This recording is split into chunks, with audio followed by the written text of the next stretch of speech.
Assalamualaikum warahmatullahi wabarakatuh. Bismillahirrahmanirrahim. Alhamdulillahi rabbil alamin. Allahumma salli wa sallim wa barik ala nabina Muhammad wa ala alihi wa sahbihi ajma'in wa man tabi'ahum bi ihsanin ila yaumiddin. Kita telah membicarakan pada video sebelumnya bahwa makan yang tadinya merupakan suatu adat atau kebiasaan bisa berubah menjadi suatu ibadah kalau makan itu diniatkan untuk beribadah, diniatkan semata-mata karena Allah, untuk beribadah kepada Allah Subhanahu wa taala. Selanjutnya kita akan membicarakan dalam kesempatan ini, karena makanan itu bisa menjadi suatu ibadah, maka dia mau tidak mau harus memenuhi adab-adab tata cara makan. Jadi makan ini ada adab-adab yang telah diajarkan oleh Allah dan Rasulnya melalui Al-Quran dan As-Sunnah. Ada adab-adab sebelum makan, ada adab-adab ketika makan, dan ada adab-adab setelah makan. Adab-adab sebelum makan yang kita akan bicarakan sekarang ini adalah adab pertama. Allah Subhanahu wa taala telah mengajarkan manusia mengenai sunnah dan adab-adab makan melalui Al-Quran. Begitu juga Rasulullah SAW mengajarkannya melalui As-Sunnah. Di antara adab-adab tersebut adalah adab-adab yang perlu dilakukan oleh seseorang sebelum dia memakan makanannya atau sebelum dia mempersiapkan makanannya. Jadi sebelum dia mempersiapkan makanannya atau mendapatkan makanannya, maka hendaklah dia mesti memenuhi kriteria yang diperintahkan oleh Allah Subhanahu wa taala, yaitu makanan itu mestilah halal. Halal dalam zatnya, halal dalam prosesnya, halal dalam memasaknya, halal dalam cara mendapatkan makanan tersebut, atau dalam mendapatkan uang untuk membeli makanan tersebut. Sebelum makanan itu dimakan, sudah semestinya seseorang memastikan bahwa makanan yang akan dimakannya adalah termasuk barang-barang yang halal, bahan-bahannya dan cara memprosesnya atau memasaknya, serta halal cara mendapatkan bahan makanan tersebut, tidak karena mencuri, menzalimi dan lain sebagainya. Semua ini sesuai dengan perintah Al-Quran dan As-Sunnah. Barang halal dan barang haram ini jelas. Di antara keduanya adalah syubhat. Rasulullah telah bersabda yang telah diriwayatkan dari An-Nu'man bin Bashir. Beliau mengatakan, sami'tu Rasulullah sallam qol. Beliau mengatakan, aku telah mendengar Rasulullah sallam bersabda, al halalu bayyin wal haramu bayyin wa baina dzalika umurun mushtabihatun la yadri katsirun minan nas aminal halal hiya aminal haram. Hadis riwayat At-Tirmidzi 1205, hadis sahih. Rasulullah SAW telah bersabda, al-halal, yang halal itu bayin, telah jelas, nyata. Al-haram, begitu juga barang haram. Barang atau makanan-makanan yang diharamkan dalam Islam telah jelas, yang halal pun jelas. Wa baina dzalik, dan diantara keduanya, diantara halal dan haram adalah perkara yang samar-samar. La yadri katsirun minan nas, yang kebanyakan manusia tidak mengetahuinya, apakah dia halal atau dia haram.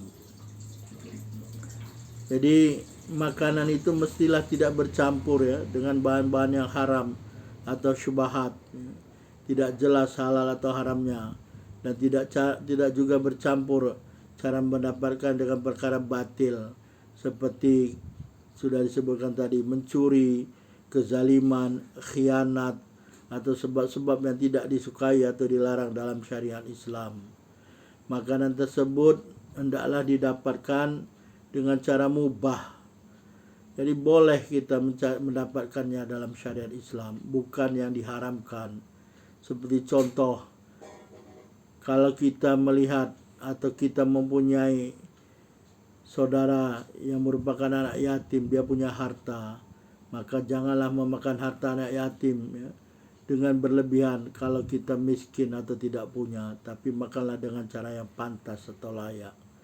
Begitu juga kalau kita menjadi orang yang dipercaya terhadap sesuatu perkara, maka janganlah sampai kita melakukan pencurian pada sesuatu yang dipercaya tersebut ya.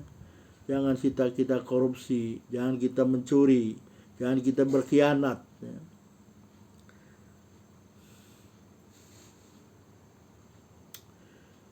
Jadi Allah Subhanahu wa taala telah memerintahkan kita sebagai manusia.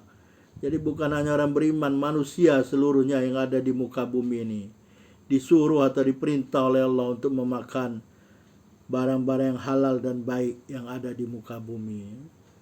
Mana dalilnya? Dalilnya bisa kita lihat di dalam surat Al-Baqarah, surah kedua ayat 168. A'udzubillahi minasyaitonirrajim. Ya ayuhannas kulu mimma fil ardi halalan thayyiba. Wahai manusia, manusia yang dipanggil, bukan orang beriman saja, tapi manusia. Siapa manusia? Seluruh manusia. Baik dia beriman, mau tidak beriman, mau dia munafik, semua manusia itu disuruh oleh Allah. Kulu mimma fil ardi halalan thayyiba. Makanlah oleh kamu sekalian mimma fil ardi, dari apa-apa yang ada di muka bumi, halalan, secara halal, baik zatnya, baik cara mendapatkannya ya. Itu semuanya halal, thayyiban, yang baik, jadi halal dan baik ya. Jadi tidak sekedar halal atau tidak sekedar baik, tapi halalan thayyiban, yang halal yang baik ya. Yang halal yang baik inilah yang diperintahkan oleh Allah Subhanahu wa taala.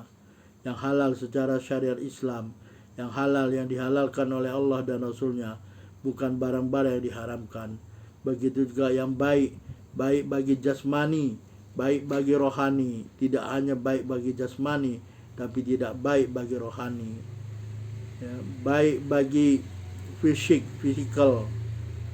kita ini baik untuk badan ya, tapi ada barang-barang yang tidak baik untuk akal, untuk badan ya. Itulah barang-barang yang diharamkan. Salah satunya adalah khamar. Khamar ini merusak ya, sehingga diharamkan di dalam Islam. Jadi Imam At-Tabari mengatakan dalam tafsirnya bahwa makna ayat tersebut adalah, wahai manusia, makanlah oleh kamu sekalian dari apa-apa yang aku Allah Subhanahu wa taala telah beri, telah halalkan kepada kamu sekalian ya, dari makanan yang juga dihalalkan atas lisan Rasulku Muhammad SAW. Lalu aku jadikan makan tersebut baik bagi kamu sekalian dari apa-apa yang kamu sekalian haramkan makanan tersebut. Ada ya, sebelum turun perintah Allah, makanan itu tadinya halal, tapi diharamkan oleh sebagian orang. Padahal Allah tidak mengharamkannya. Kemudian Allah menghalalkan makanan tersebut ya.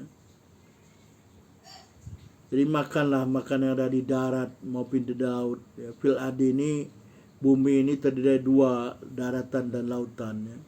Jadi makanlah apa-apa yang ada di muka bumi, yang ada di darat maupun yang di laut. Dan makanlah dari apa-apa yang Allah SWT tidak mengharamkannya atas kamu sekalian. Bukan memakan apa-apa yang telah diharamkan oleh Allah SWT, baik bahan makanan maupun makanan itu sendiri. Dan Allah telah mengharamkan seperti barang-barang seperti bangkai, darah, daging babi, serta hewan-hewan yang disembelih bukan atas nama Allah. Ramai kita lihat kadang-kadang orang ya, memperjualbelikan ya, ayam yang sudah mati, padahal ini adalah bangkai yang tidak layak, tidak pantas untuk dimakan ya. Begitu juga darah, begitu juga daging babi yang diharamkan oleh Allah Subhanahu wa taala.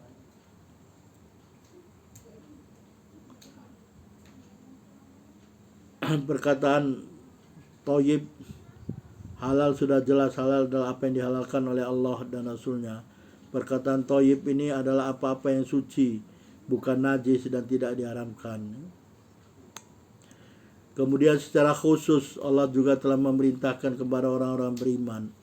Yang pertama tadi bahwa Allah telah memerintahkan seluruh manusia. Kemudian Allah secara khusus memerintahkan kepada orang-orang beriman supaya makan makanan yang halal yang direzekikan, yang diberikan sebagai rezeki oleh Allah SWT kepada mereka. Allah telah berfirman pada ayat selanjutnya, ya, surat Al-Baqarah surat kedua ayat 172. Ya ayyuhalladzina amanu kulu min thayyibati ma razaqnakum. Wahai orang-orang yang beriman, makanlah dari apa-apa yang baik yang telah kami rezekikan kepada kamu sekalian. Jadi dikatakan makna ayat ini bahwa Allah Subhanahu wa taala memerintahkan orang-orang beriman untuk memakan dari rezeki yang halal yang telah dihalalkan oleh Allah Subhanahu kepada mereka. Dan apa-apa yang telah mereka haramkan pada awalnya, padahal Allah Subhanahu wa taala tidak mengharamkannya. Lalu Allah menghalalkan apa-apa yang mereka haramkan tersebut dari makanan dan minuman dan menjadikannya halal dan baik untuk mereka makan. Jadi perintah ini, perintah kepada orang beriman ini seperti perintah Allah kepada para rasulnya. Jadi persis Allah Subhanahu wa taala memerintahkan orang-orang beriman untuk memakan makanan halal sebagaimana Allah telah memerintahkan para rasulnya alaihimussalam untuk memakan makanan halal. Memakan makanan halal ini adalah sebab bagi diterimanya ibadah dan doa. Jadi sangat-sangat penting bagi orang beriman makan makanan halal sedari bayi lagi, sebelum bayi lagi, ya, ketika hendak membuat anak bayi, ya, masih dalam rahim lagi, berilah makanan yang halal, jangan diberi makanan haram, ya. Karena orang yang diberi makan sejak kecil, ya, sejak dari janin lagi diberi makan dengan makanan haram, naudzubillah, ibadah dan doanya susah untuk diterima oleh Allah Subhanahu wa taala. Begitu juga dengan doanya, ya. Sesungguhnya makanan haram ini mencegah diterima ibadah dan doa.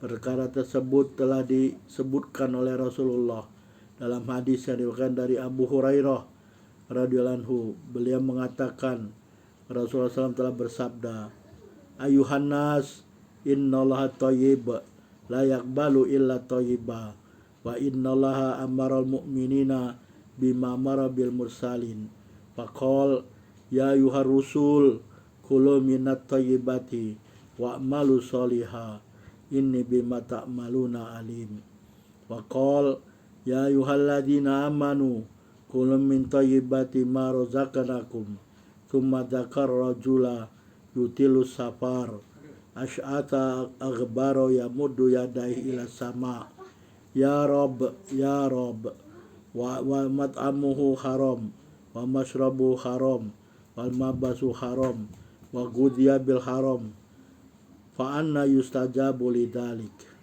Maksudnya, ya, Rasulullah bersabda, wahai manusia, kata Rasulullah, wahai orang-orang, ya, ketika itu dikatakan oleh Rasulullah di hadapan orang, innallaha thayyibun, sungguhnya Allah itu maha baik, ya la yaqbalu illa thayyiba, Allah tidak akan menerima kecuali yang baik-baik. Wa innallaha, sungguhnya Allah Subhanahu wa taala amaral mu'minin bima amara bil mursalin, sungguhnya Allah Subhanahu wa taala telah memerintahkan orang-orang yang beriman dengan apa-apa yang Allah telah perintahkan kepada para rasulnya. Apa kata Allah? Apa kata firman Allah kepada para rasulnya? Ya ayyuhar rusul, wahai para rasul. Ya, semua para rasul ini diperintah oleh Allah. Kulu minat thayyibat, makanlah dari hal yang halal-halal, ya. Makanlah makanan yang halal. Wa'malu sholiha, dan beramallah dengan amal yang soleh.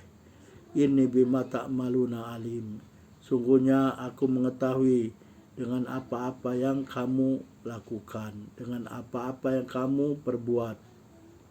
Jadi Allah Maha tahu.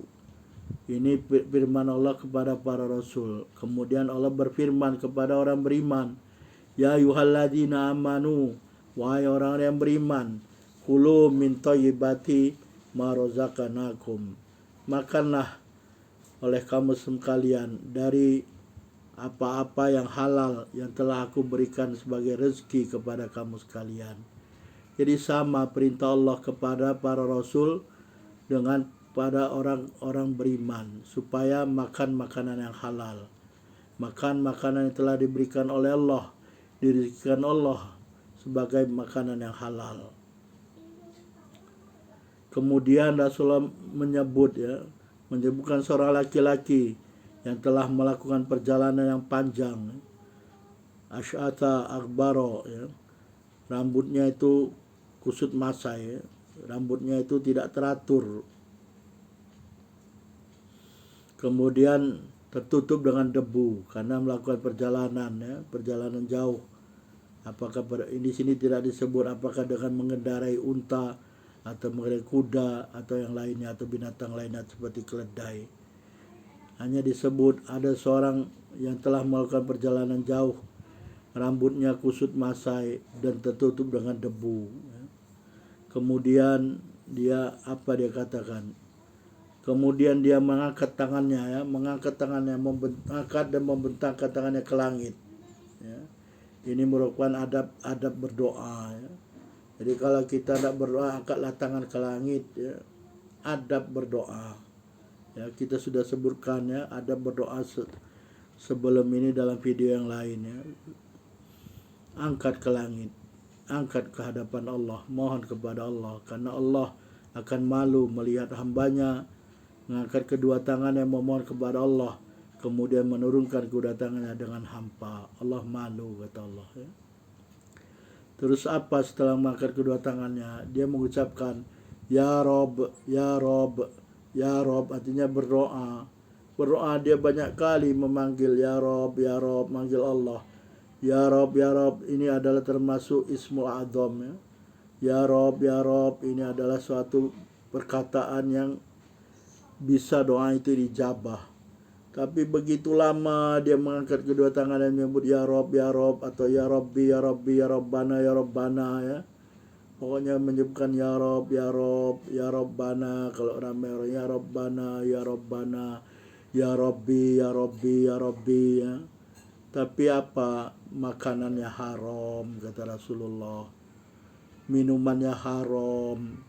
Kemudian pakaiannya haram. Kemudian dari kecil dikasih makanan haram. Fa'anna yustajabu lidzalik, kata Rasulullah.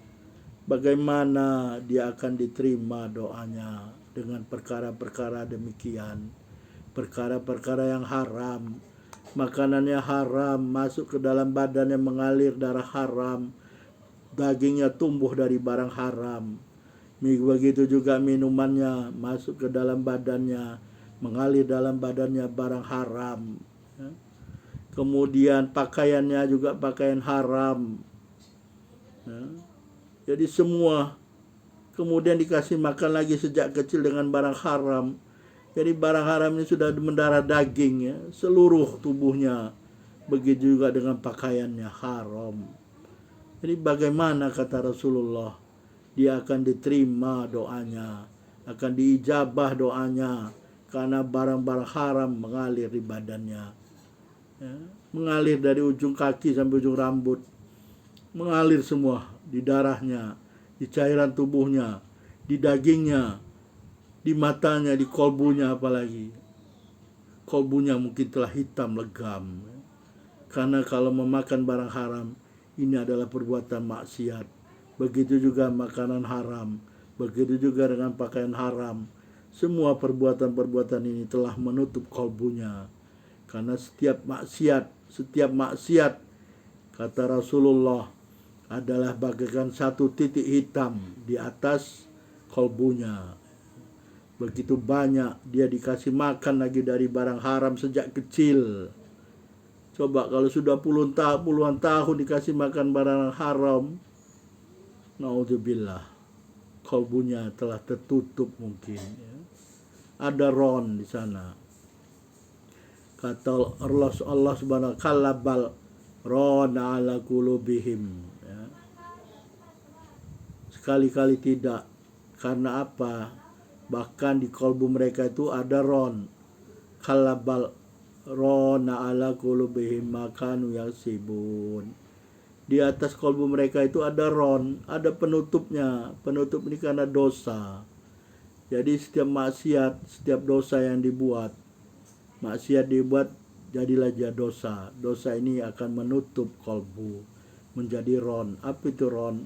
Kalau kita lihat ke atas ke bulan purnama, di samping bulan purnama itu ada halo atau halo ya, halo yang putih itu ron. Jadi kalbu itu tertutup dengan dosa karena perbuatan dosa, makan barang haram, minum barang haram, pakaian haram, beri makan sejak kecil haram. Jadi bagaimana doa itu akan diijabah? Ya. Allahu Akbar ya, Allahu Akbar, naudzubillah. Banyak-banyaklah kita istighfar ya, ya.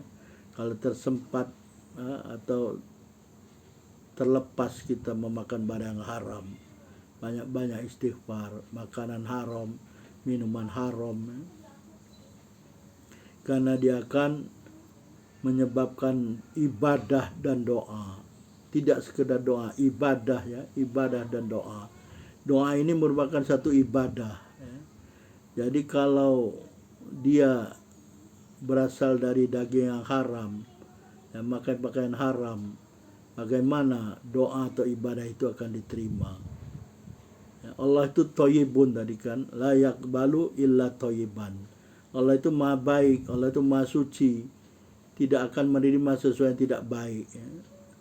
Makanan haram, minuman haram, pakaian haram di bawah ibadah tidak diterima oleh Allah. Jauh-jauh ya. Hayhat ya. Sangat jauh ya. Ini dapat dilihat di dalam hadis Muslim nomor 1015 atau hadis At-Tirmidzi nomor 2989 dan Musnad Ahmad 2-328. Kemudian Allah Subhanahu wa taala telah melarang ya, untuk memakan dari harta yang diperoleh secara batil dan dosa ya. Sebagaimana Allah telah berfirman dalam surah kedua, surah Al-Baqarah ayat 188 ya. A'udzubillahi minasyaitonir rajim wala ta'kulu amwalakum bainakum bil batil wa tudlu biha ilal hukam litakulu fariqam min amwalinas bil ismi wa antum ta'lamun. Maksudnya, dan janganlah kamu sekalian memakan harta benda kamu sekalian di antara kamu bil batil, dengan cara batil, dengan cara yang salah, wa tudlu biha ilal hukam, kemudian dan jangan pula kamu bertengkar ya, dengan harta-harta kamu sehingga kamu bawa ya, harta-harta itu kamu sengketakan menjadi sengketa ya, bawa kepada hakim-hakim ya, kamu bayar hakim-hakim itu supaya memenangkan perkara kamu. Untuk apa? Litakulu fariqam min amwalinas, supaya kamu bisa mengambil barang harta benda mereka untuk kamu makan, untuk kamu miliki ya. Bil ismi, dengan cara berdosa, wa antum ta'lamun, dan kamu tahu betul bahwa kamu yang salah.